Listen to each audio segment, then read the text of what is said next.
Hello' guys, মোৰ নাম হ'ল সুৰজ। আপোনালোকে চাই আছে সুৰজ ব্লগ। মই যিমান পাৰোঁ ইমান ভাল ভাল ভিডিঅ' দি থাকিম। আজি হ'ল ছানডে'। ছানডে'টো কি কৰিম ভাবি আছিলোঁ। তাৰপিছত মই ভাবিলোঁ এখন গৈ বাহিৰৰ পৰা ফুৰি চুৰি আহোঁগৈ। গৈছে সেইবোৰ কাৰণে ৰেডি চেডি হ'লোঁ। ৰেডি চেডি হৈ পেলাই মই ওলাই আহিলোঁ। আমাৰ সন্মুখতে এখন মল আছে। মলখনৰ নাম হ'ল ভি2। ভি2ত মই ইমান ভাল ভাল কালেকশ্যন আহিছে বুলি গম পাইছোঁ। গম পোৱাৰ পিছত মই ভাবিলোঁ ওলাই যাওঁ। ওলাই পেলাই আহিলোঁ মলখনলৈ।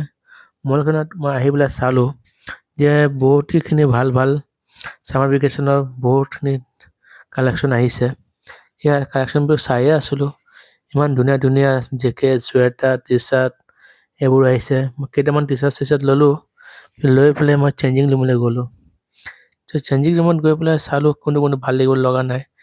মোক এটা ব্লেক কালাৰ মানে চুৱেটাৰ টাইপ ইমানে ধুনীয়া লাগিছিলে, মই এইটো পিন্ধি পেলাই চালোঁ। পিন্ধি পেলাই চোৱাৰ পিছত চাওঁ যে নাই, ঠিকেই আছে, ভালে লাগি আছে।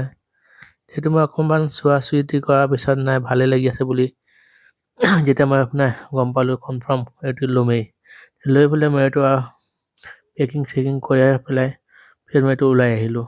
ওলাই অহাৰ সময়ত চালোঁ আৰু কেইটামান কালেকশ্যন আছে, সেইটো লৈ আহি মই গ'লোঁ।